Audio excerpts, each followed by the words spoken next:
আপু দরজাটা খোলো। কেন, কি হয়েছে? খাবার খেতে আসো। সেই সকালে রুমে ঢুকে বসে আছো। কি হয়েছে তোমার? আমার কিছু হয়নি, তুই এখন যা, আমাকে একা থাকতে দে। আপু প্লিজ দরজাটা খোলো, তোমার সাথে আমার কিছু কথা আছে। নাদিয়া আপু আর কোনো কথা না বলে দরজা খুলে দিয়ে বিছানায় গিয়ে বসলো। আমাকে বলল, বল, কি কথা বলবি? আপু তুমি সকালে রোটা নিয়ে আমার উপর রেগে আছো। তোমার যদি শাস্তি দেওয়া কম হয় তাহলে তুমি আমাকে আরো শাস্তি দাও, আমি মাথা পেতে নিব। তারপরও তুমি না খেয়ে থেকো না। নাদিয়া আপু আর কোনো কথা না বলে বিছানা থেকে উঠে এসে আমাকে জড়িয়ে ধরলো। তখন আপু বলল, তুই আমাকে ক্ষমা করে দে রাসেল, আমি তোর উপর রাগ করে নেই।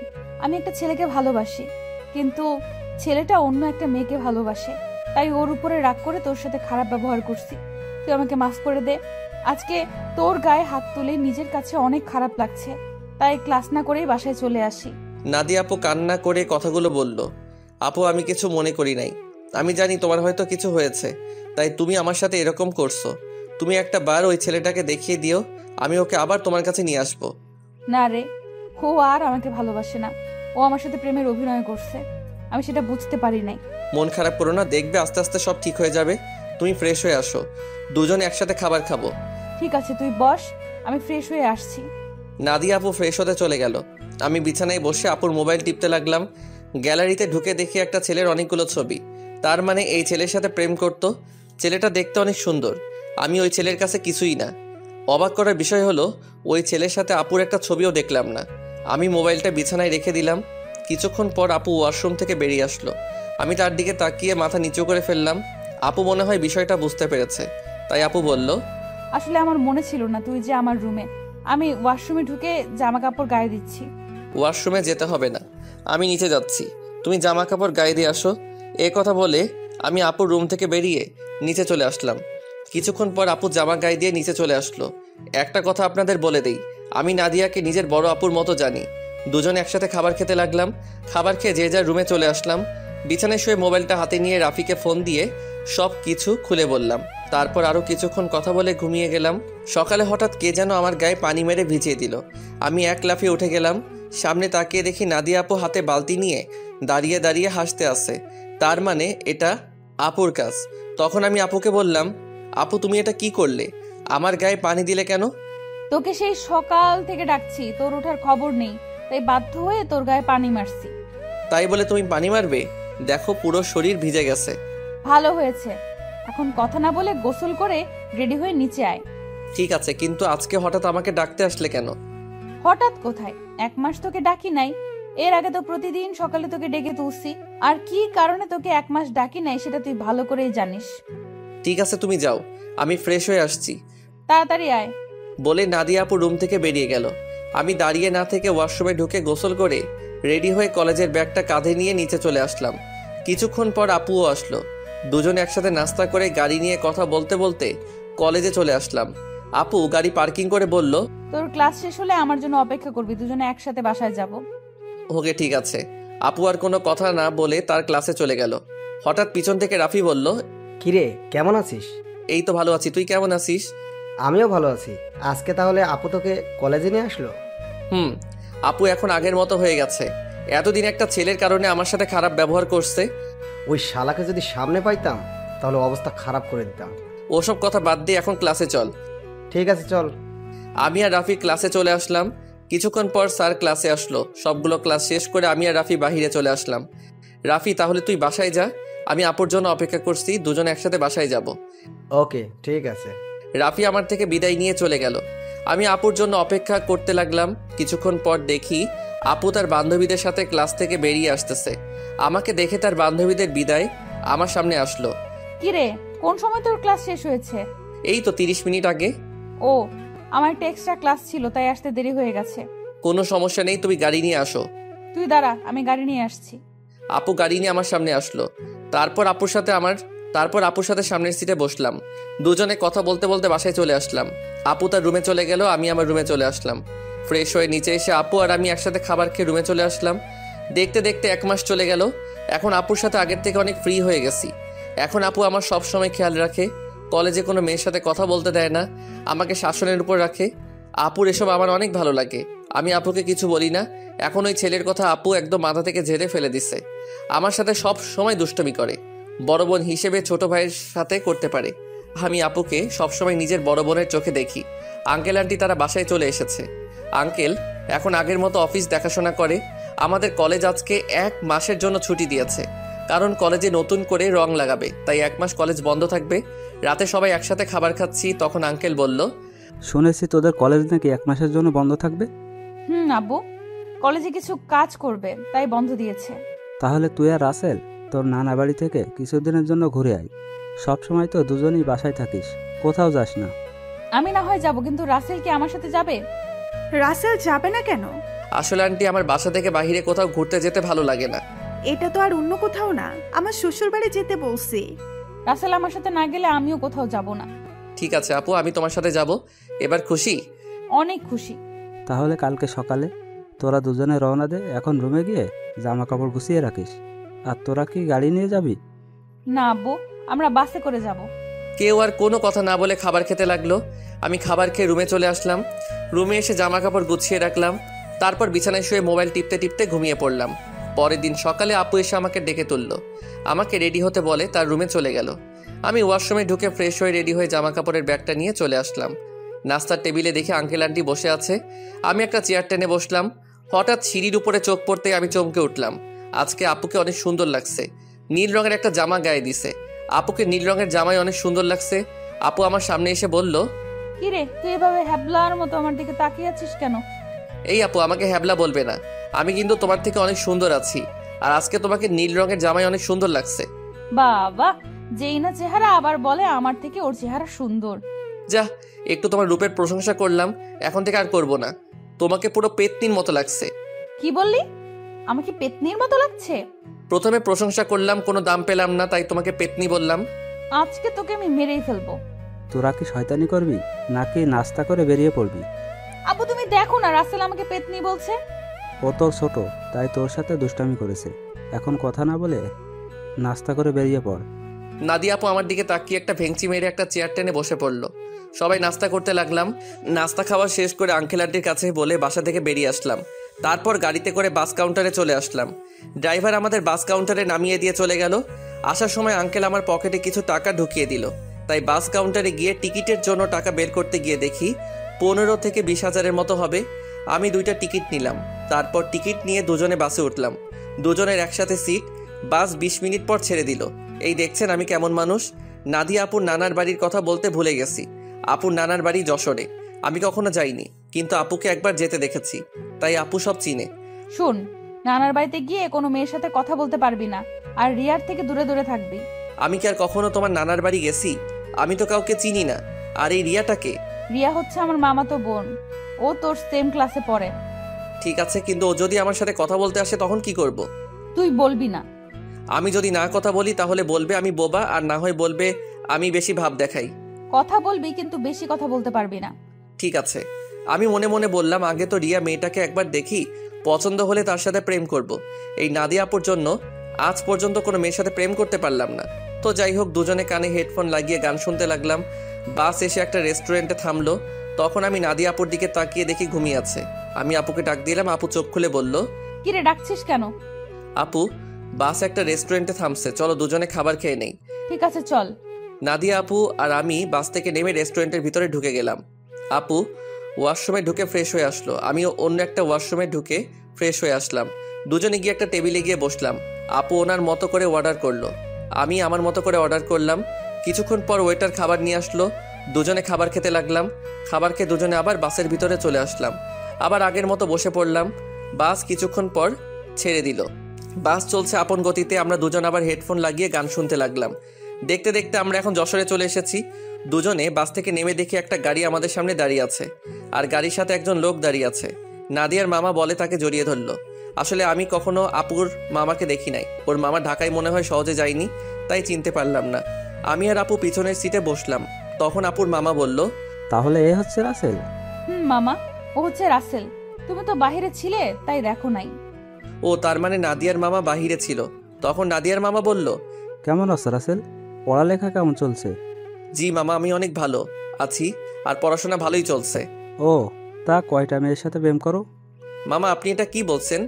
আরে সমস্যা নেই, আমাকে তোমার বন্ধু ভেবে বলতে পারো। প্রেম মনে হয় আমি কখনো করতে পারবো না। একটা পেতনির কারণে সবসময় আমাকে মেয়েদের থেকে দূরে সরিয়ে রাখে। ওমা তাই? তা সে মানুষটাকে?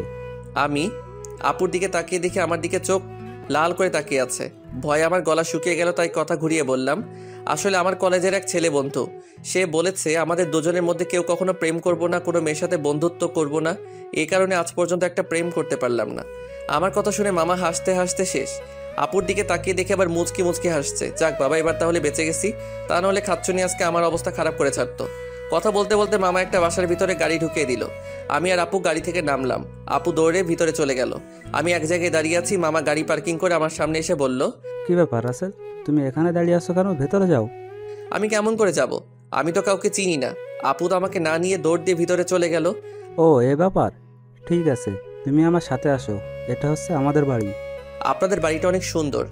এই বাড়িটা আব্বু বানিয়েছে প্রায় 5 কোটি টাকা খরচ করে। বাহির থেকে যদি এত সুন্দর হয়, না জানি ভিতরে দেখতে কেমন। তুমি ভেতরে আসো, তারপর দেখো কেমন লাগে। দুজনে কথা বলতে বলতে ভিতরে গেলাম। ভিতরে ঢুকে আমি তো আরো অবাক হয়ে গেলাম। পুরো বাড়িটা রাজপ্রাসাদের মতো। বাইরে থেকে ভেতরে কেমন লাগছে? অনেক সুন্দর মামা। গ্রামের ভেতরে আমাদের বাড়িটা 1 নম্বরে আছে। এমন বাড়ি আর কোথাও নেই। হুম। ঠিক আছে, তুমি ওপরে গিয়ে হাতের হাতের ডান পাশের রুমে চলে যাও। যতদিন এই বাড়িতে থাকবে ততদিন ওই রুমেই থাকবে। ওকে ঠিক আছে মামা। এই বলে আমি সিঁড়ি বেয়ে উপরে উঠলাম। তারপর হাতের ডান পাশের রুমে ঢুকে গেলাম। ভিতরে ঢুকে দেখি রুমটা অনেক সুন্দর। আমি কাঁধের ব্যাগটা বিছানায় রেখে জামা কাপড় বের করে ওয়াশরুমে ঢুকে গেলাম। গোসল করে একটা জামা গায়ে দিয়ে রুম থেকে বেরিয়ে আসতেই কারোর সাথে ধাক্কা খেয়ে নিচে পড়ে গেলাম। নিচে তাকিয়ে দেখি একটা মেয়ের গায়ের উপরে পড়ে আছি। মেয়েটা দেখতে খুবই সুন্দর, যে কোনো ছেলে দেখলে প্রেমে পড়ে যাবে। তো যাই হোক, আমি তাড়াতাড়ি মেয়েটার উপর থেকে উঠে গেলাম। হাত বাড়িয়ে মেয়েটাকে দাঁড় করালাম। তখন আমি বললাম, সরি, বিশ্বাস করুন আমি আপনাকে দেখতে পাইনি। সমস্যা নেই, কিন্তু আপনাকে তো ঠিক চিনতে পারলাম না। আপনি কে, আর আমাদের বাড়িতে কি করেন? আমি রাসেল, নাদিয়া আপুর সাথে এসেছি। আমি নাদিয়া আপুদের বাসায় থাকি। ও, তার মানে আপনি রাসেল। ফুপা ফুপির কাছে আপনার কথা শুনেছি। আমি রিয়া, নাদিয়া আপুর মামাতো বোন। ও, তার মানে আপু আসার সময় আপনার কথা বলছে? নাদিয়া আপু আপনাকে আমার ব্যাপারে কি বলেছে? তেমন কিছু না, বলছে আপনি নাকি আমার সেম ইয়ারে পড়েন। বাকিটা বললাম না, শুনলে রিয়া কষ্ট পাবে, তাই ওই কথা বললাম না।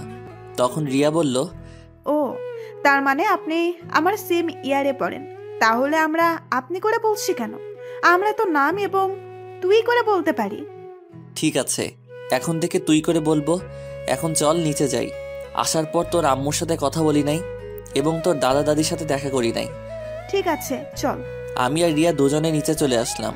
আপুর দিকে তাকিয়ে দেখি আমার দিকে চোখ লাল করে তাকিয়ে আছে, মনে হয় আমাকে গিলে খাবে। আসসালামু আলাইকুম মামি, কেমন আছো তুমি? আমি ভালো আছি, তুমি কেমন আছো? আমাদের বাসায় তো কখনো আসো নাই, তোমাকে অনেকবার বলেছি আসার জন্য। আমি ভালো আছি মামি। আসলে মামি, আমার বাসা থেকে কোথাও যেতে ভালো লাগে না। আপু আমাকে নিয়ে এসেছে। নাদিয়া যদি না বলতো তাহলে বুঝি আসতে না? আসলে তেমন কিছু না মামি। আচ্ছা, এসব কথা বাদ দাও তো। এখন বলো, নানা নানি কোথায়? তাদের তো দেখছি না। আসলে আব্বু আম্মুকে নিয়ে তার ভাইয়ের বাসায় বেড়াতে গেছে। বুড়ো বয়সে ঘুরতে গেছে তারা? বুড়ো হলে বুঝে যেতে পারে না? আমি সেটা বলি নাই, মানে তাদের ভালোবাসা বুড়ো বয়সে এখনো আছে। এত কথা না বলে খাবার খা। খাবার খেয়ে তুই আমার রুমে আসবি, তোর সাথে আমার কথা আছে। ঠিক আছে আপু, আর কোনো কথা না। খাবার খেয়ে নিজের রুমে চলে আসলাম। কিছুক্ষণ রেস্ট নিয়ে আপু রুমের সামনে গিয়ে বললাম, আপু ভিতরে আসবো? আয়, বস। আমি ভিতরে ঢুকে দেখি আপুর চোখ দিয়ে পানি পড়ছে। তখন আমি আপুকে বললাম, আপু তোমার কি হয়েছে? তোমার চোখ দেখে বোঝা যাচ্ছে তুমি মনে হয় কান্না করেছো। তোকে আসার সময় কি বলছি তোর মনে নেই? তুই রিয়ার সাথে কথা বলছিস কেন? বারে, কথা বলে সমস্যা কোথায়? তোমাকে বলছি না আমি বেশি কথা বলবো না। ঠিক আছে, তুই এখন আমার রুম থেকে কোথাও যাবি না, আমার রুমে বসে থাকবি। আপু, পুরোটা রাস্তায় জার্নি করে আসছি, তাই ভাবছি একটা ঘুম দিমো। তাহলে আমার রুমে ঘুমিয়ে পড়, তোর রুমে যাওয়া লাগবে না। যদি বাড়ির মানুষ অন্য কিছু ভাবে তখন কি হবে? এই বাসার সবাই জানে আমি তোর থেকে বড়, তাহলে অন্য কিছু ভাববে না। কথা না বলে ঘুমিয়ে পড়। আমি আর কোনো কথা না বলে আপুর বিছানায় ঘুমিয়ে পড়লাম। এবার আপনাদের কিছু কথা বলি। আসলে নানা নানি এবং মামি অনেকবার ঢাকায় গেছে, তাই ওদের চিনি। কিন্তু রিয়া কখনো ঢাকায় যায়নি, আর কেন যায় না সেটা আমি বলতে পারবো না। আমার ঘুম আসার পর আপু আমার দিকে তাকিয়ে আছে আর মনে মনে বলে, রাসেল তুই কি আমার মুখের কথা বুঝতে পারিস না? আমি তোর এত খেয়াল কেন রাখি, তোকে কোনো মেয়ের সাথে কথা বলতে দেই না কেন? কারণ আমি তোকে অনেক ভালোবাসি। তোকে যদি আমার জীবনে না পাই তাহলে আমার এই জীবন শেষ করে দিব। আমি তোকে অন্য মেয়ের সাথে সহ্য করতে পারবো না। এই কথা বলে আপু আমার কপালে এবং গালে 4-5টা চুমু খেলো। তারপর রুম থেকে বেরিয়ে রিয়ার রুমে গেল। রিয়া বিছানায় শুয়ে কি যেন ভাবছে। তখন আপু রিয়ার পাশে বসে বলল, কিরে রিয়া, তোকে দেখে বোঝা যাচ্ছে তুই কিছু একটা নিয়ে চিন্তিত আছিস। আসলে আপু তেমন কিছু না। এখন বলো হঠাৎ আমার রুমে? কেন, তোর রুমে কি আসা যাবে না? আরে আমি ওইভাবে বলি নাই। আচ্ছা ওটা বাদ দাও, তোমাকে একটা কথা বলি, রাসেল কি কোনো মেয়ের সাথে প্রেম করে? কেন, আমার জানা মতে রাসেল কোনো মেয়ের সাথে প্রেম করে না। তা এটা কেন জিজ্ঞেস করলি? না আপু, এমনি জিজ্ঞাসা করলাম। তা আপু তোমার পড়ালেখা কেমন চলছে? আমার তো ভালোই চলছে, তোর কেমন চলছে? আমারও ভালোই চলছে। ঠিক আছে তুই থাক, আমি রুমে গেলাম। এই কথা বলে আপু নিজের রুমে চলে আসলো।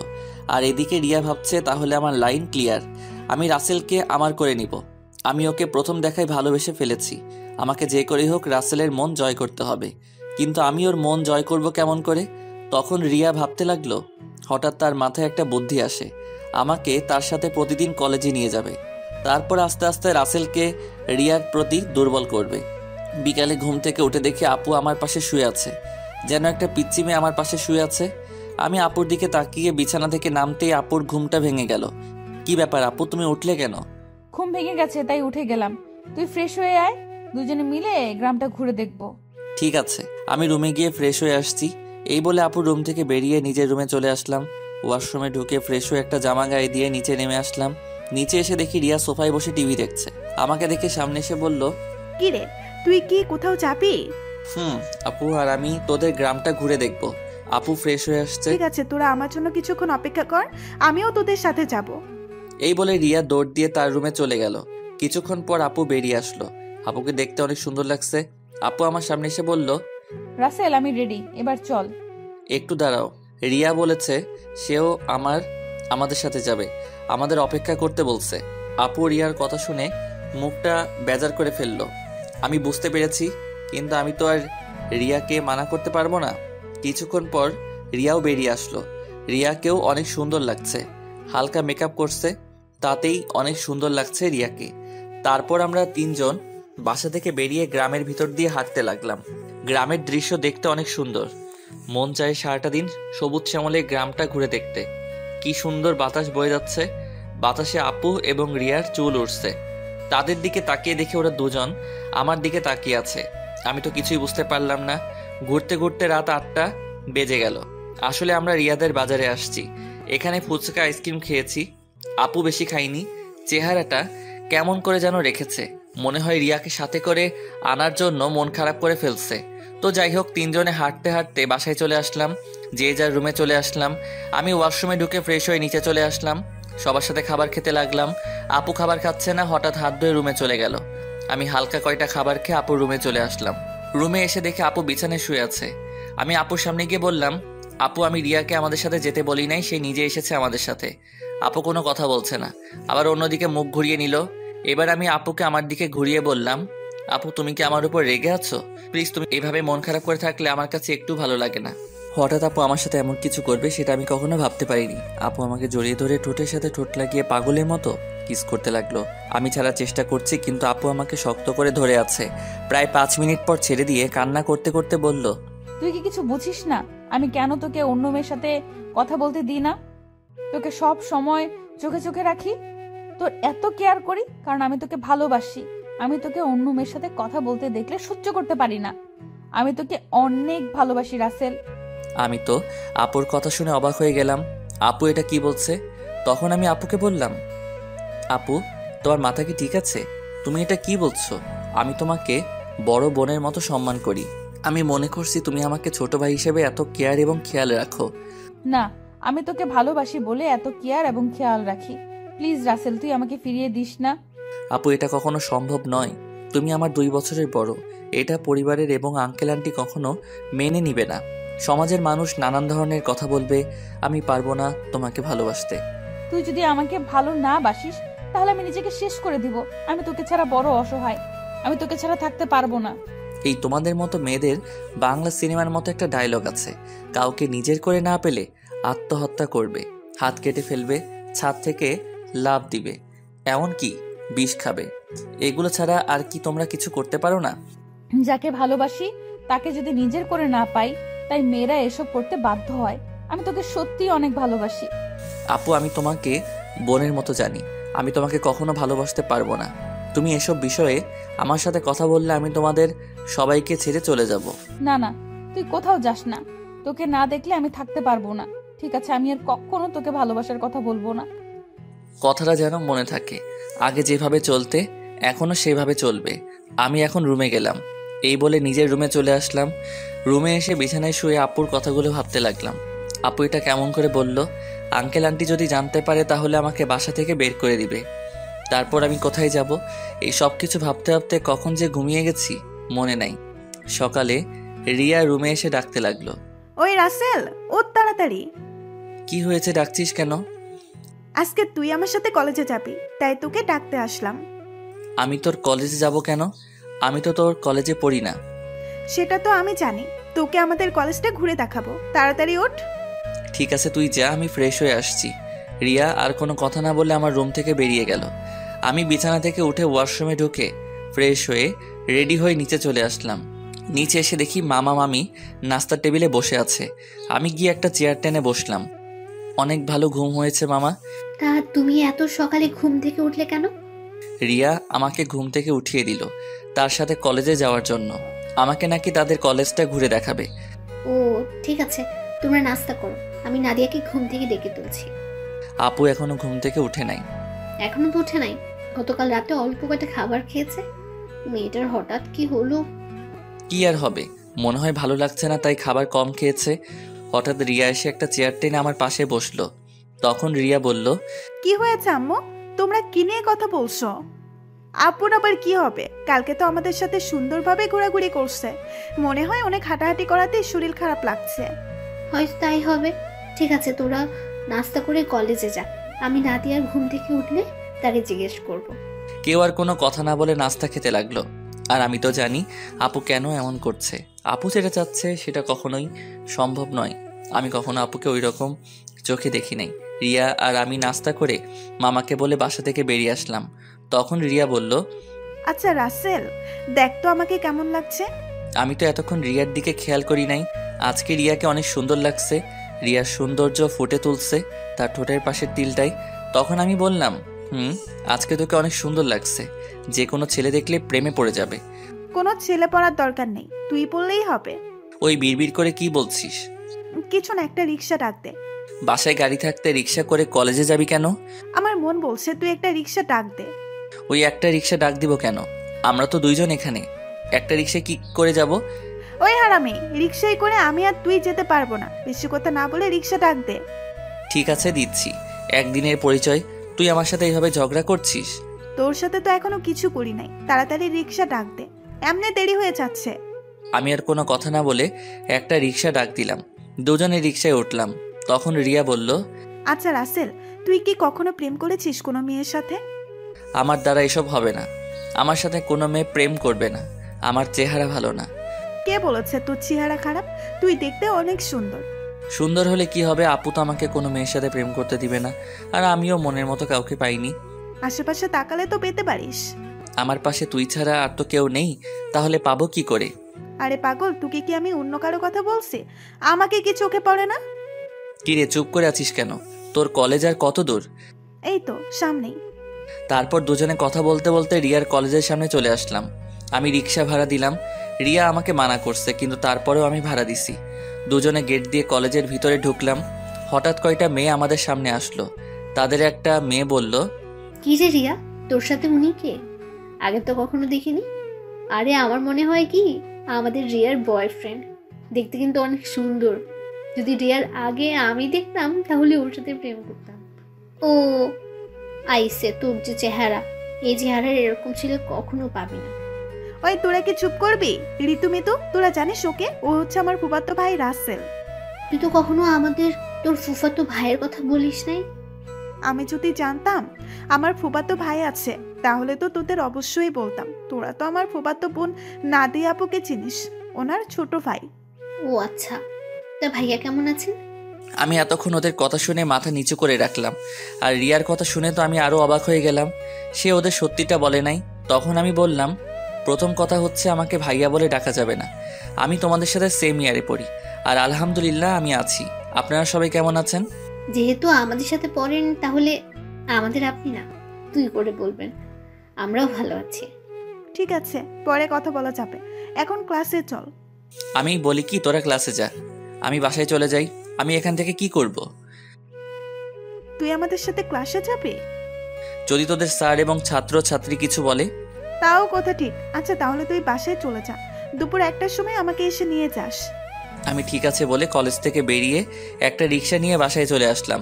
বাসায় কলিং বেল চাপ দেওয়ার পর মামি এসে দরজা খুলে দিল। আমাকে দেখে বলল, কি ব্যাপার রাসেল, তুমি চলে আসলে কেন? আমি কলেজ থেকে কি করব, তাই চলে আসলাম। রিয়া বলেছে তাকে দুপুরে গিয়ে নিয়ে আসতে। ও ঠিক আছে, তুমি রুমে যাও, আমি তোমার জন্য উপরে কফি নিয়ে আসছি। আমি এখন কফি খাবো না। আপু কি ঘুম থেকে উঠেছে? নাস্তা করে এখন ওর রুমে আছে। ঠিক আছে। আমি আপুর রুমে গেলাম বলে ভিতরে ঢুকে আপুর রুমে চলে গেলাম। আপুর রুমে এসে দেখি কার সাথে যেন মোবাইলে হেসে হেসে কথা বলছে। আমাকে দেখে ফোনটা কেটে দিল। তখন বলল, তুই আমার রুমে কেন এসেছিস? আমি তোমার রুমে আসলে সমস্যা কোথায়? আর তুমি কার সাথে কথা বলছো? সেটা কি তোকে বলতে হবে? আপু, তুমি আমার সাথে এভাবে কথা বলছো কেন? তোর সাথে আমার কথা বলতে ভালো লাগছে না, তুই আমার রুম থেকে বেরিয়ে যা। আমি আর কোনো কথা না বলে আপুর রুম থেকে বেরিয়ে আমার রুমে চলে আসলাম। বিছানায় বসে ভাবতে লাগলাম, আপুর হঠাৎ কি হলো? আমার মনে হয় তার ভালোবাসা অ্যাকসেপ্ট না করার কারণে আমার উপর রেগে আছে। আপুর এমন কথায় কেন জানি আমার অনেক খারাপ লাগছে। পরে ভাবলাম, রাগ করলে করুক, কিছুদিন পর এমনি ঠিক হয়ে যাবে। আর কিছু না ভেবে একটা ঘুম দিলাম। দুপুরের দিকে ঘুম থেকে উঠে দেখি 1টা বাজার 10 মিনিট বাকি আছে। তাই কোনো রকম ফ্রেশ হয়ে মামিকে বাসা থেকে বেরিয়ে একটা রিক্সা নিয়ে রিয়ার কলেজের সামনে চলে আসলাম। কলেজের সামনে এসে দেখি রিয়া তার বান্ধবীদের সাথে বাহিরে দাঁড়িয়ে আছে। আমাকে দেখে ঋতু আর মিতুর থেকে বিদায় নিয়ে আমার সাথে রিক্সায় উঠে বসলো। তোর আসতে লেট হলো কেন? আসলে কলেজ থেকে গিয়ে ঘুমিয়ে পড়েছি, উঠতে একটু দেরি হয়ে গেছে, তাই আসতে একটু দেরি হয়েছে। ও, তারপর দুজনে কথা বলতে বলতে বাসায় চলে আসলাম। এবার রিয়া আমাকে রিক্সা ভাড়া দিতে দিল না, রিয়া এবার রিক্সা ভাড়া দিল। তারপর দুজনে বাসার ভিতরে ঢুকে যে যার রুমে চলে গেলাম। দেখতে দেখতে 10টা দিন চলে গেল। রিয়া আর তার বান্ধবীদের সাথে ভালো বন্ধুত্ব হয়েছে, কিন্তু আপু আমার সাথে ঠিকভাবে কথা বলে না। সবসময় কার সাথে যেন ফোনে হেসে হেসে কথা বলে। আপুর এড়িয়ে চলা আমার অনেক খারাপ লাগে। এখন কেন জানি আপু ফোনে কারোর সাথে হেসে হেসে কথা বললে আমার কেমন জানি লাগে। রাতে সবাই মিলে খাবার খেতে লাগলাম। তখন নাদিয়া আপু বলল, মামা মামি আমি কালকে ঢাকায় ফিরে যাব, আমার জরুরি কাজ আছে। তুই যাবি মানে? তাহলে রাসেল কি করবে? ও যাবে কিনা সেটা বলতে পারে। রাসেল, তুমি কি বলো?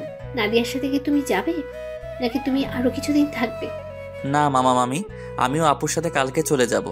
আমি থেকে কি করব? তা গাড়ি নিয়ে যাবে নাকি বাসে করে যাবে? না মামা, আমরা বাসে করে যাব, তুমি ড্রাইভারকে বলে দিও আমাদের বাস কাউন্টারে নামিয়ে দিতে। হঠাৎ রিয়ার আবার কি হলো? ও খাবার না খেয়ে রুমে চলে গেল কেন? সেটা আমি বলবো কেমন করে? তুমি গিয়ে তোমার মেয়েকে জিজ্ঞেস করো। ঠিক আছে, ওর সাথে পরে কথা বলবো, এখন খাবার খাও। সবাই খাবার খেতে লাগলো। আমি খাবার খেয়ে রুমে চলে আসলাম। রুমে এসে দেখি টেবিলের উপর একটা কাগজ, লেখা আছে, রাসেল তুই একটু ছাদে আয়, আমি রিয়া, তোর সাথে কিছু কথা আছে। রিয়া হঠাৎ আমাকে ছাদে যেতে বলল কেন? আমি আর কোনো কিছু না ভেবে রুম থেকে বেরিয়ে ছাদে চলে গেলাম। ছাদে নিয়ে দেখি রিয়া ছাদের একটা কোথায় অন্যদিকে তাকিয়ে আছে। আমি রিয়ার সামনে গেলাম, তারপর রিয়াকে বললাম, বল আমাকে ছাদে আসতে বললি কেন? রিয়া আমার দিকে ঘুরে তাকালো। রিয়ার চোখ দেখি লাল হয়ে আছে, মনে হয় কান্না করছে। রিয়া বলল, রাসেল আমি তোকে কিছু কথা বলতে চাই, প্লিজ তুই না করিস না। কি কথা আগে সেটা বল। তারপর রিয়া আমাকে যে কথা বলল, সে কথা কখনো আমি রিয়ার থেকে আশা করি নাই। রিয়া এ কথা কিভাবে বলতে পারলো? রাসেল আমি তোকে প্রথম যেদিন আমাদের বাসায় দেখি, তোর সাথে ধাক্কা খাই, সেদিন থেকে আমি তোকে ভালোবেসে ফেলেছি। আমি মনে করছি আরো কিছুদিন পর তোকে ভালোবাসার কথা বলবো, কিন্তু যখন শুনেছি তুই কালকে ঢাকায় ফিরে যাবি, তখন আমার মনটা অনেক খারাপ হয়ে যায়। আমি আর থাকতে পারলাম না, তাই তোকে সাথে ডেকে ভালোবাসার কথা বললাম। সত্যি রাসেল, আমি তোকে অনেক ভালোবাসি।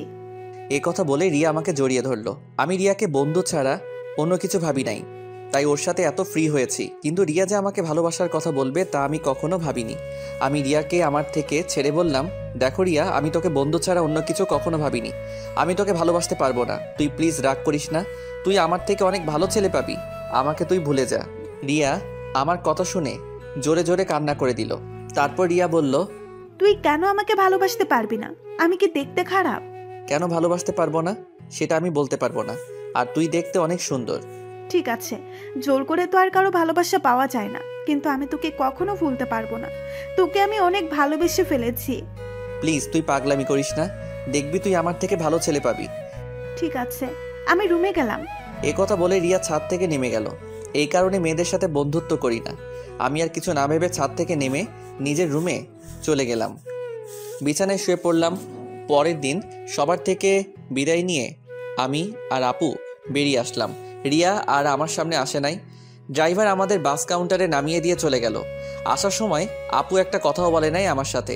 আপুর এত পরিবর্তনে আমার অনেক খারাপই লাগছে। আপুর দুষ্টুমিগুলো কেয়ার করা সব কিছুই মিস করছি। আগে ঢাকায় ফিরে যাই, তারপর আপুর সাথে কথা বলবো।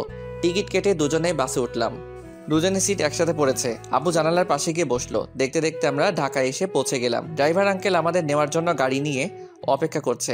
আমি আসার সময় ড্রাইভার আঙ্কেলকে ফোন দিয়ে আসতে বলেছি। দুজনে বাস থেকে নেমে গাড়িতে গিয়ে বসলাম। আমি ড্রাইভার আঙ্কেলের সাথে সামনের সিটে বসলাম। আপু পিছনের সিটে গিয়ে বসলো।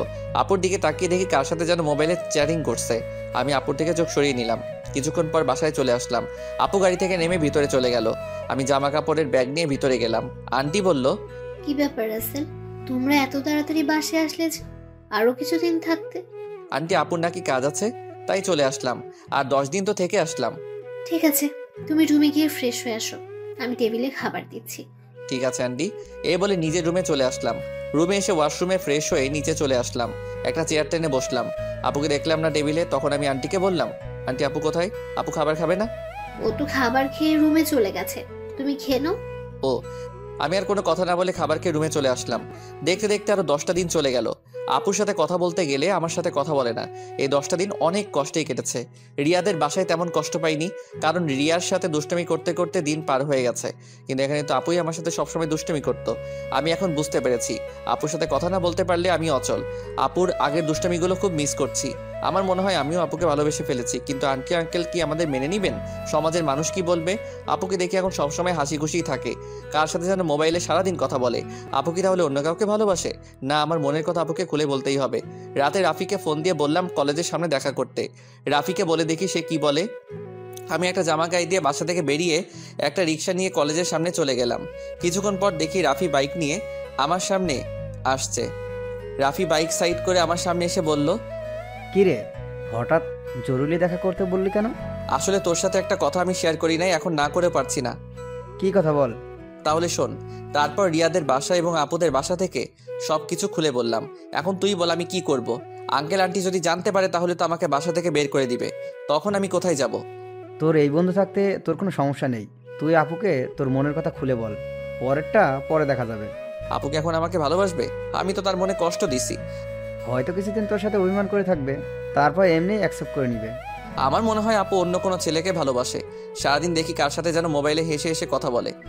আগে তুই আপুকে মনের কথা খুলে বল, তারপর দেখ আপু কি বলে। যদি রাজি না হয় তারপরেও তুই আপুর পিছনে লেগে থাকবি।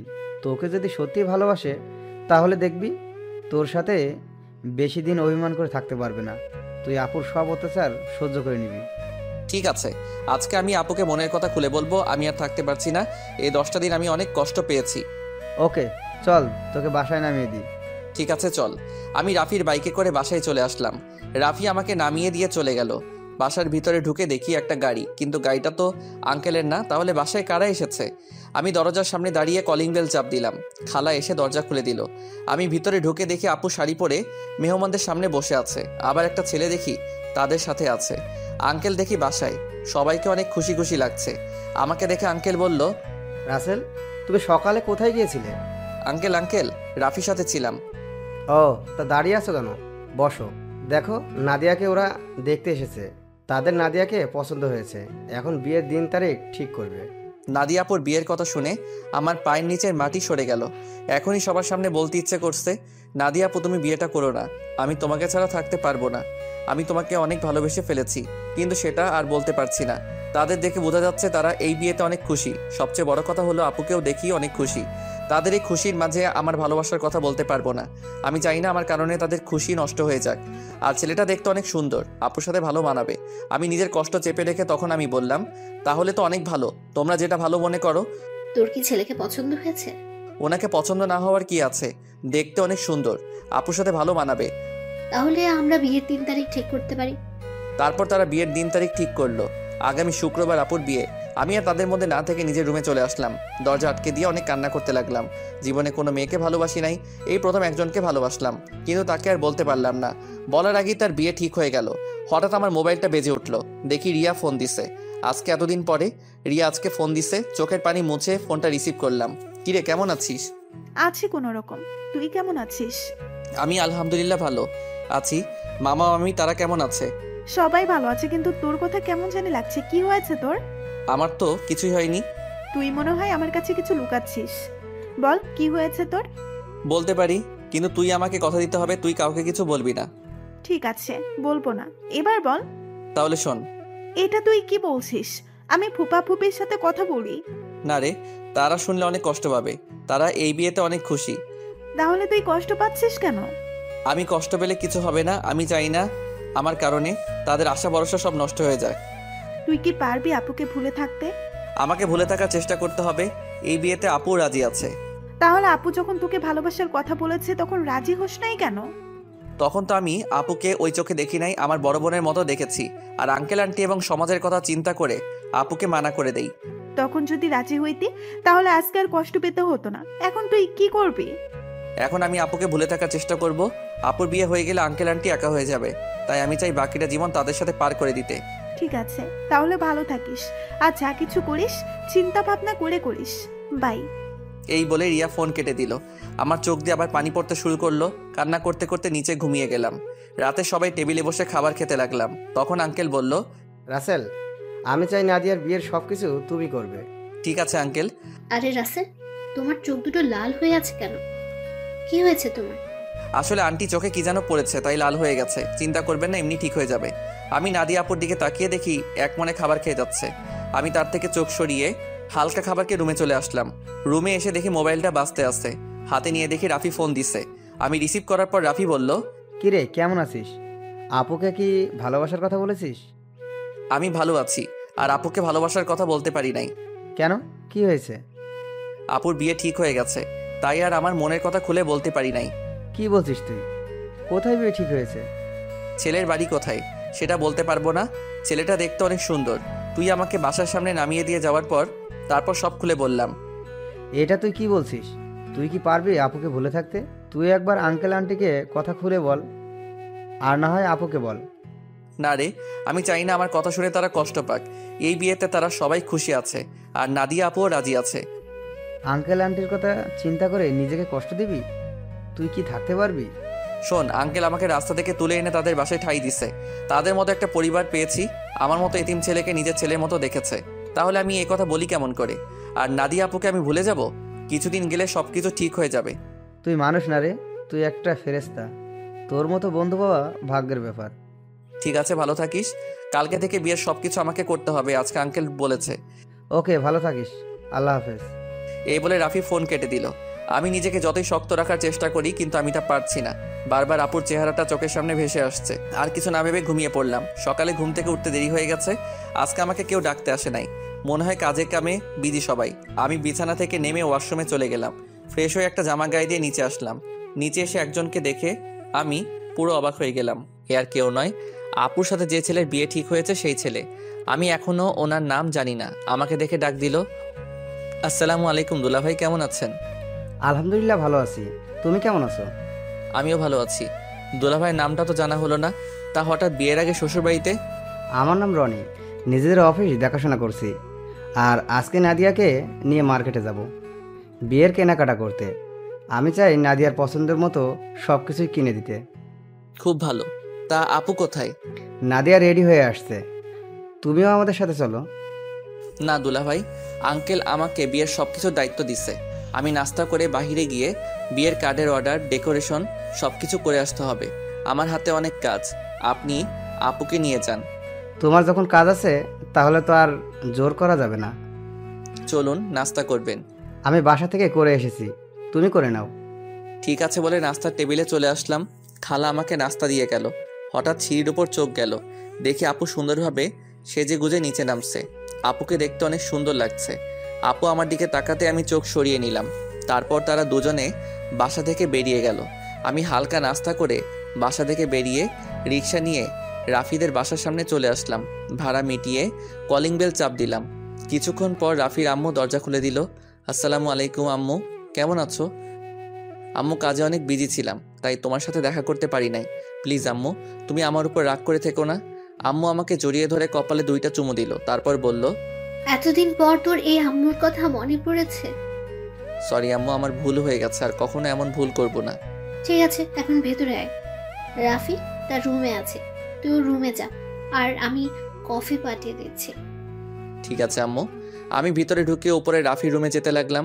এবার আপনাদের বলি, রাফির আম্মু জানে আমার আব্বু আম্মু নেই, আমি একটা এতিম ছেলে।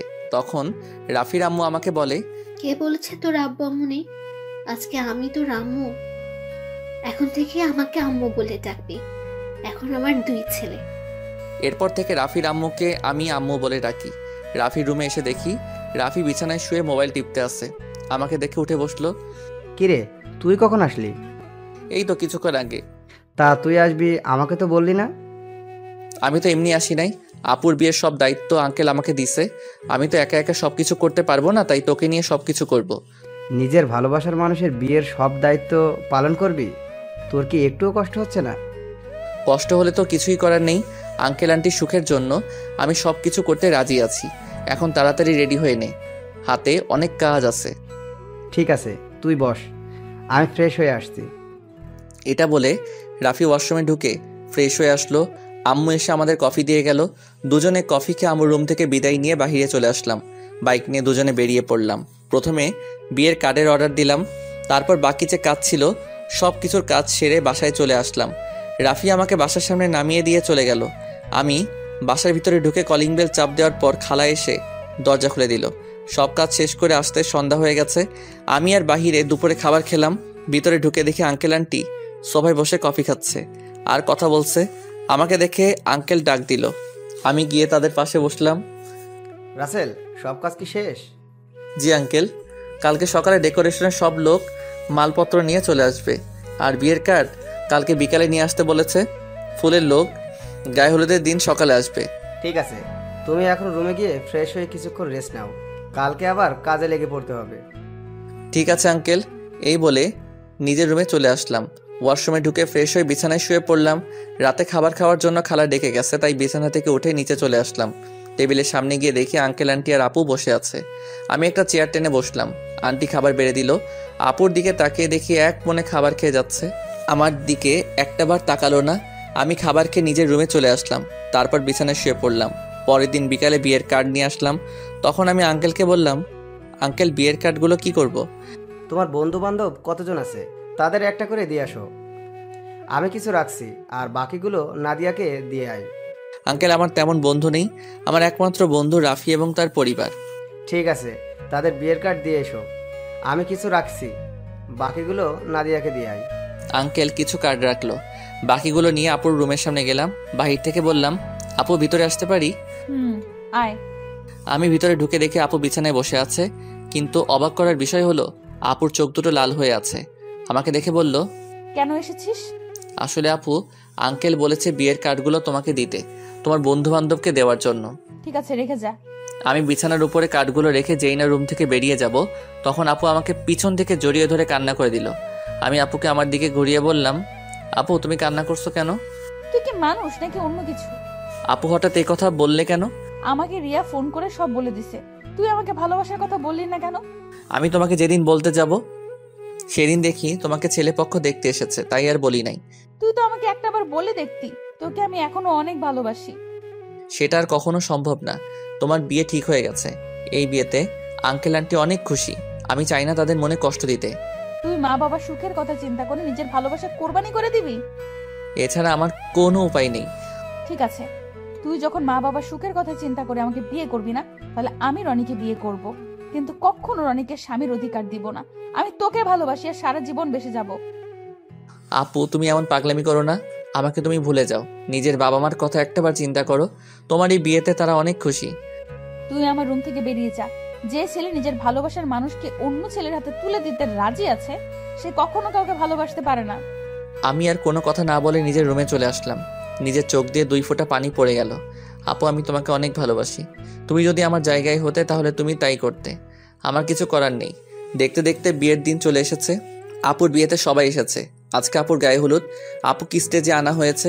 এক এক করে সবাই আপুকে হলুদ লাগাতে লাগলো। আমি একটু দূরে দাঁড়িয়ে দাঁড়িয়ে দেখতে লাগলাম। হলুদ শাড়িতে আপুকে অনেক সুন্দর লাগছে, যেন একটা পরী সামনে বসে আছে। রিয়া আমার সামনে এসে বলল, কি রে, এখানে দাঁড়িয়ে আছিস কেন? এমনি দাঁড়িয়ে আছি। তুই কি মনে করেছিস আমি কিছু বুঝি না?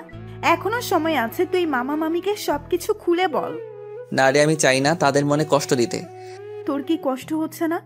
আমি চুপ হয়ে গেলাম। মনে মনে বললাম, আমার ভিতরটা ফেটে যাচ্ছে, কিন্তু আমি এখন কি করব?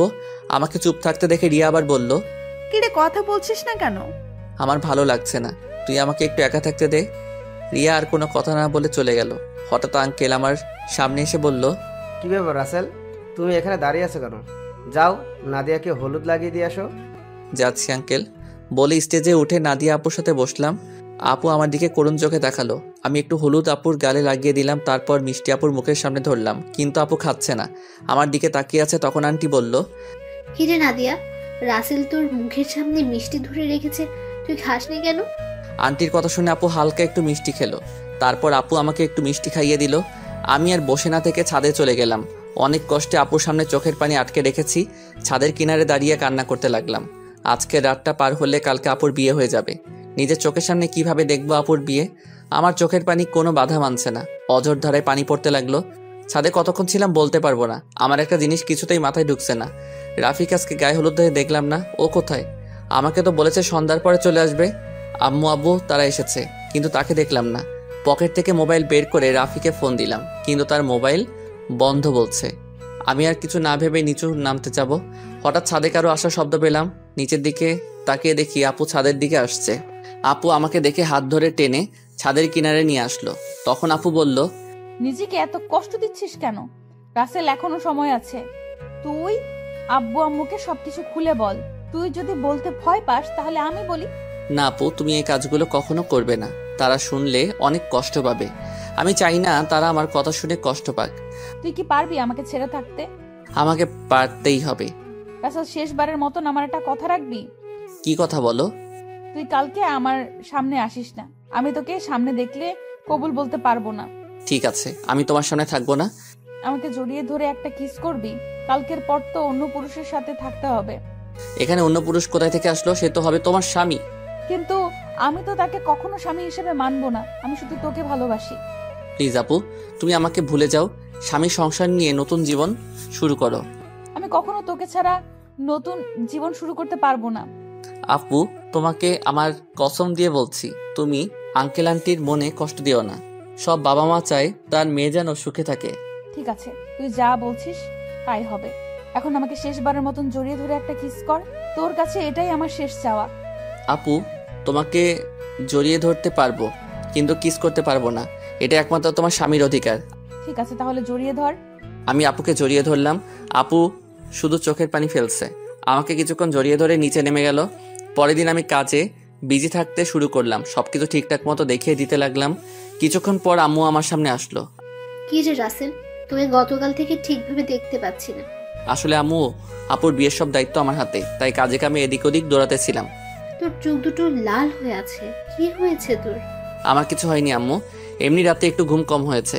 বেশি রাতে ঘুমাইছি তো, আবার সকাল সকাল ঘুম থেকে উঠে কাজে লেগে পড়ছি। ঠিক আছে, তুই থাক, আম্মু ভেতরে যাচ্ছি। ওকে আম্মু। আচ্ছা আম্মু, রাফি কোথায়? গতকাল থেকে রাফিকে দেখছি না, ওর মোবাইল বন্ধ।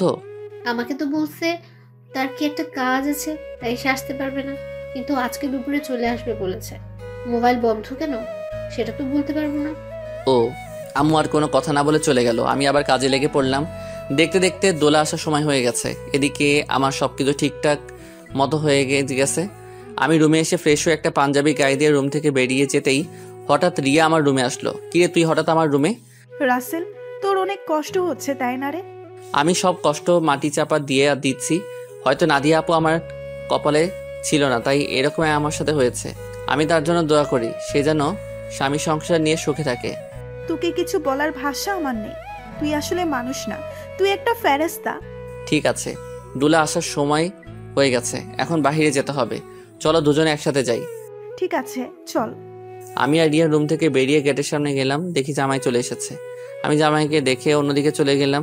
সবাই জামাইকে নিয়ে ভিতরে ঢুকলো, তারপর স্টেজে নিয়ে বসালো। কিছুক্ষণ পর নাদিয়া আপুকে নিয়ে বসালো। আজকে আপুকে লাল বেনারসিতে অনেক সুন্দর লাগছে। আপুকে জামাইয়ের সাথে বসানো হলো, আর তারপর দিকে তাকাতে লাগলো, হয়তো আমাকে খুঁজতে আসে, কিন্তু আমি লুকিয়ে লুকিয়ে তাকে দেখছি। কিছুক্ষণ পর কাজী এসে বিয়ে পড়াতে কিছুক্ষণ যখন নাদিয়া আপুকে কবুল বলতে বললো, তখন আপু চুপ করে আছে। সবাই আপুকে বলছে কবুল বলার জন্য, কিন্তু আপু বলছে না। যেই না আপু সবার জোরাজোরিতে কবুল বলতে যাবে, তখন হঠাৎ রাফি কোথা থেকে এসে বলল, এই বিয়ে বন্ধ করুন। কি হয়েছে রাফি, তুমি বিয়ে বন্ধ করতে বললে কেন? আপনারা যার সাথে আপুকে বিয়ে দিচ্ছেন তার সম্বন্ধে ভালো করে খোঁজখবর নিয়েছেন? কি বলতে চাও তুমি? সবাই তো বলছে ছেলে ভালো। এই ছেলে ভালো না, ও একটা মেয়েকে বিয়ে করবে বলে তার সব কিছু কেড়ে নিয়েছে। তোমার কাছে কি প্রমাণ আছে যে রনি খারাপ ছেলে? আমি জানতাম আপনারা এটাই বলবেন, তাই তো ওই মেয়েকে সাথে করে নিয়ে এসেছি। কোথায় আপু, সামনে আসো।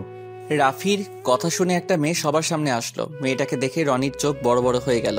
তখন রাফি বলল, বোন, তুমি সবার কাছে সত্যিটা খুলে বলো। আমার নাম মিম। রনি আর আমার 1 বছরের সম্পর্ক।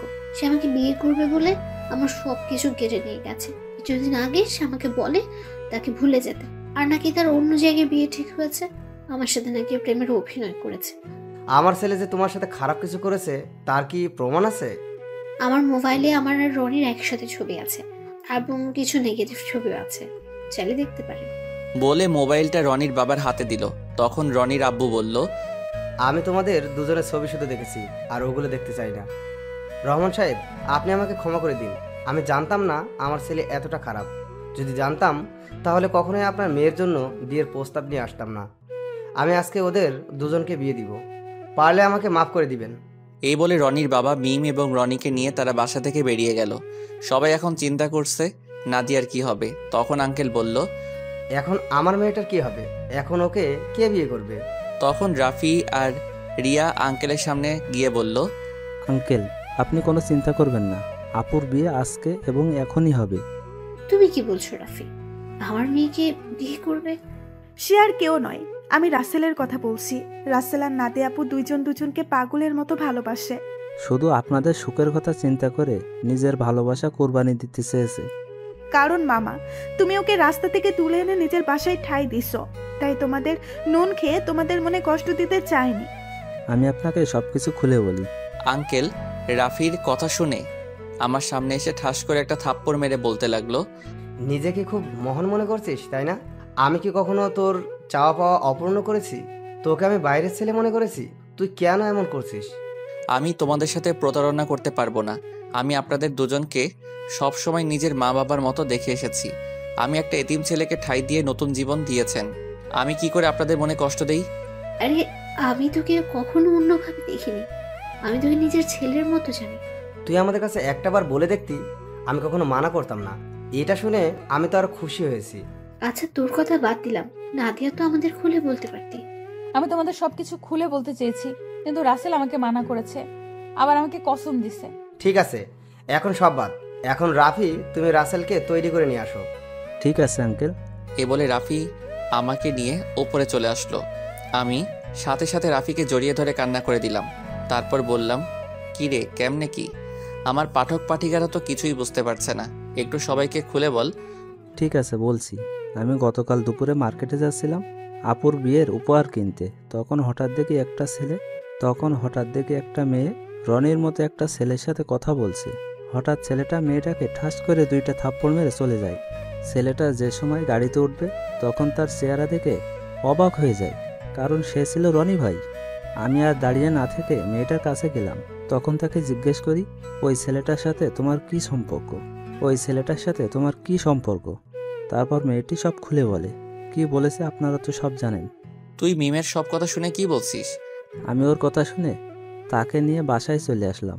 আব্বু আম্মুকে বললাম, আমার বন্ধু তোমরা সবাই বিয়ে বাড়িতে চলে যাও, আমি বিয়ের দিন যাব। আমার বন্ধুর সাথে আমার কিছু কাজ আছে। আব্বু আম্মু পরে কিছু বলে নাই? মানে একটা মেয়ের সাথে তোর কি কাজ?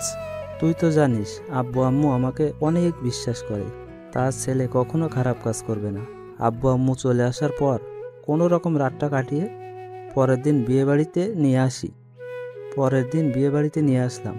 আমি সবার সামনে রনির মুখোশ খুলে দেওয়ার জন্য বিয়ের দিন মিমকে নিয়ে আসি। আজকে তোর কারণে আমার ভালোবাসার মানুষকে আপন করে পেয়েছি। তোর এই ঋণ কখনো শোধ করতে পারবো না। হয়েছে, তোর ঋণ শোধ করা লাগবে না, শুধু আমার একটা হেল্প করে দিতে হবে। বল তোর কি হেল্প লাগবে? আমার সাথে একটা মেয়ে দাঁড়িয়ে যখন আঙ্কেলের সাথে কথা বলছে, ওই মেয়েটাকে আমার পছন্দ হয়েছে। ওর সাথে আমার লাইন ক্লিয়ার করে দিবি। তার মানে তুই রিয়ার কথা বলছিস? আরে তোকে তো ওর কথা বলছি। মানে আমি তো কিছুই বুঝতে পারছি না। তোকে বলছি না, আমাকে আপুর মামাতো বোন রিয়া প্রপোজ করছে, এই সেই মেয়ে। কি? তার মানে এই সেই রিয়া? কিন্তু চেহারা কিন্তু মার্শাআল্লাহ। এখন আমার সাথে লাইন করিয়ে দে। ঠিক আছে দিব, আগে আমার বিয়েটা শেষ হোক। ঠিক আছে, এখন ফ্রেশ হয়ে আয়, আমাদের জন্য সবাই অপেক্ষা করছে। আমি আর কোনো কথা না বলে ওয়াশরুমে ঢুকে ফ্রেশ হয়ে একটা পাঞ্জাবি গায়ে দিয়ে রাফির সাথে নিচে চলে আসলাম। আমাকে নিয়ে আপুর পাশেই নিয়ে বসালো। তখন আপু আমার কানের কাছে মুখ এনে বলল, আজকে তোর খবর আছে, শুধু বিয়েটা হয়ে যেতে দে। তুই আমাকে অনেক কষ্ট দিয়েছিস। সেটা বাসর ঘরে দেখা যাবে। আমিও কিন্তু কম কষ্ট পাইনি। কাজী বিয়ে পড়ানো শুরু করলো। আগে আপুকে কবুল বলতে বলল, আপু সাথে সাথে কবুল বলে ফেললো। সবাই মুচকি মুচকি হাসছে। এবার আমাকে বলতে বলল, কিন্তু আমি বলছি না, আমি আপুকে একটু লাগানোর জন্য দেরি করছি। আপু আমাকে কনুই দিয়ে গুঁতা দিল। আমি সাথে সাথে কবুল বলে ফেললাম। সবাই জোরে জোরে হাসা শুরু করলো। তারপর কাজী মোনাজাত ধরলো। সবাই আমাদের জন্য দোয়া করলো। তারপর সবাই খাওয়া দাওয়া করে বাসায় চলে গেল। আব্বু আম্মু আমার কাছ থেকে বিদায় নিয়ে চলে গেল। রাফি আমার সাথে থেকে গেল। এখন আমি আর রাফি ছাদে বসে আছি। ছাদে আসার সময় রিয়াকে বলেছি ছাদে আসার জন্য। আমি আর রাফি বসে বসে কথা বলছি। কিছুক্ষণ পর রিয়া ছাদে আসলো। তখন আমি বললাম, কিরে তোর আসতে এত দেরি হলো কেন? দেরি কি আর এমনি হয়েছে? তোর বাসর ঘর সাজাতে দেরি হয়ে গেছে। এখন বল কি জন্য ডাকলি? আজকে বিয়েবাড়িতে একটা ছেলে তোকে দেখে পছন্দ করে, সে নাকি তোর সাথে প্রেম করতে চায়। আমার কথা শুনে রাফি মাথা নিচু করে ফেলছে। তখন রিয়া বলল, ছেলেটাকে জানতে পারি? সে আর কেউ নয়, আমার কলিজা, আমার জানের বন্ধু রাফি। ও তাই নাকি? তাহলে ও না বলে তোকে বলতে বলছে কেন? আসলে আজ পর্যন্ত রাফি কোনো মেয়ের সাথে প্রেম করে নাই। কেন জানি তোকে দেখে পছন্দ হয়, কিন্তু লজ্জার কারণে বলতে পারছে না। তাই আমাকে বলল তোর সাথে লাইন করে দেওয়ার জন্য। ঠিক আছে, তুই রুমে যা। আপুর রুমে তোর জন্য অপেক্ষা করছে, বাসর ঘরে। আমার অনেক ভয় করছে রে। এত ভয় কিসের? বিড়ালটা ঠিক মতো মারিস। ওই এই বিড়াল আবার কোথায় থেকে আসলো? সেটা বাসর ঘরে গেলে আপু তোকে দেখিয়ে দিবে। এখন তুই যা, আমি ওর সাথে কথা বলবো। আচ্ছা ঠিক আছে, যাচ্ছি। আমার বন্ধুর যেন কিছু না হয়, তাহলে কিন্তু তোর মাথা ফাটিয়ে ফেলবো। ওই আমার জামাইয়ের সাথে আমি যেটা করি, তোর সমস্যা কি? কি? তার মানে তুই রাজি? আরে ওকে তো প্রথম দেখে আমি প্রেমে পড়ে গেছি। এখানে রাজি হওয়ার কি আছে? তুই বাসর ঘরে যা, আমি আমার জানের সাথে একটু রোমান্স করি। তাহলে তোরা থাক, আমি গেলাম। আমি আর কোনো কথা না বলে বাসর ঘরের সামনে চলে আসলাম। দোয়া দরুদ পরে আস্তে আস্তে রুমে ঢুকলাম। তারপর দরজা বন্ধ করে দিলাম। দরজা বন্ধ করে বিছানার দিকে তাকিয়ে যেটা দেখলাম, সেটা দেখে আমি পুরো অবাক হয়ে গেলাম। দেখি নাদিয়া আপু একটা লাঠি নিয়ে বিছানায় বসে আছে। আমি আপুর সামনে গেলাম। তখন আমি বললাম, আপু তুমি লাঠি নিয়ে বসে আছো কেন? ঠাস করে একটা বাড়ি মেরে দিল। তখন আমি বললাম, তুমি আমাকে মারলে কেন? প্রথমে আপু বললি কেন? আপুকে আপু বলবো না তো কি বলবো? আবার ঠাস করে আরেকটা বাড়ি মারলো। তখন নাদিয়া বলল, আর একবার যদি আপু বলে ডাকিস তাহলে তোর মাথা ফাটিয়ে দিব। এখন থেকে আমার নাম এবং তুমি করে বলবি। তুমি করে তো সবসময় বলি, কিন্তু নাম ধরে কিভাবে বলবো? তুমি তো আমার থেকে বড়। কারণ এখন আমি তোর স্ত্রী, আমাকে নাম ধরে ডাকবি। ঠিক আছে, এখন থেকে নাম ধরে ডাকবো। তো এতক্ষণ কোথায় ছিলি? তোর আসতে এত লেট হলো কেন? আগে বলো, তুমি আমাকে তুই করে বলছো কেন? আমি তোমার স্বামী, আমাকে তুমি করে বলবে। ঠিক আছে বলবো, এখন বল আসতে দেরি হলো কেন? তাহলে শোনো। তারপর রাফি আর রিয়ার কথা খুলে বললাম। সেটা তো খুশির খবর। আজকে রাফির জন্য তোমাকে আমি আপন করে পেয়েছি। ও না থাকলে এতক্ষণে আমাকে বাসর ঘরে রনি থাকতো। ঠিক আছে, এখন ওযু করে আসো, 2 রাকাত নফল নামাজ আদায় করতে হবে। ঠিকই বলেছো। ওর মতো বন্ধু পাওয়া ভাগ্যের ব্যাপার। করব। আগে আমাকে একটা কথার উত্তর দাও। বিয়ের আগে তোমাকে দেখছি সব সময় কার সাথে যেন হেসে হেসে কথা বলতে। তুমি কার সাথে কথা বলতে? নাদিয়া আমার কথা শুনে হাসতে হাসতে বলল, আরে পাগল, এটা আমি অভিনয় করছি। আমি তোমার সামনে মোবাইল নিয়ে অন্য ছেলের সাথে কথা বলার অভিনয় করছি এবং তোমাকে এড়িয়ে চলছি। তুই এগুলো সহ্য করতে না পেরে যেন আমাকে ভালোবাসার কথা বলিস, কিন্তু হাদারাম, তুমি আমাকে কখনো বলোই নাই। কিছুদিন দেখার পর যখন তোমার রিয়াকশন দেখলাম না, তারপরে ছেলেকে বিয়ে করতে রাজি হয়ে যায়। তারপর কি হলো তুমি তো জানো। আমারটা আর কি শুনবে, সব তো তুমি জানতে পেরেছ। এখন চলো দুজনে অজু করে আসি। ঠিক আছে, চলো। আমি আর নাদিয়া ওয়াশরুমে ঢুকে উঁচু করে 2 রাকাত নফল নামাজ আদায় করে খাটে গিয়ে বসলাম। তখন নাদিয়া বলল, আজকে তোমার ভালোবাসা দিয়ে আমার সব কষ্ট দূর করে দাও। তোমার কষ্ট দূর করলে আমার কষ্টগুলো দূর করবে কে? আমিও তোমার সব কষ্ট দূর করে দিব ভালোবাসা দিয়ে। ঠিক আছে, তাহলে মিশনে নেমে পড়ি। আমার তো আর সহ্য হচ্ছে না। বাবা, আমার সিনিয়র জামাই দেখি সহ্য হচ্ছে না। আসো। তারপর আর কি, নাদিয়ার উপর ঝাঁপিয়ে পড়লাম। নাদিয়ার ঠোঁট দুটো নিজের আয়ত্তে নিয়ে আসলাম। আস্তে আস্তে কাপড় খুলতে লাগলাম। তারপর ওর পুরো শরীরে কিস করতে লাগলাম, ধবধবে সাদা দেহ। তারপর হারিয়ে গেলাম সাগরের বুকে। এখন আমি আর নাদিয়া সবসময় কলেজে যাওয়া আসা করি। রিয়া আর রাফির প্রেম ভালোই চলছে, তাদের পড়ালেখা শেষ হলে বিয়ে হবে। আমি আমার সিনিয়র আপুর ভালোবাসা পেয়ে অনেক সুখে আছি। ধন্যবাদ সবাইকে আমাদের পাশে থাকার জন্য।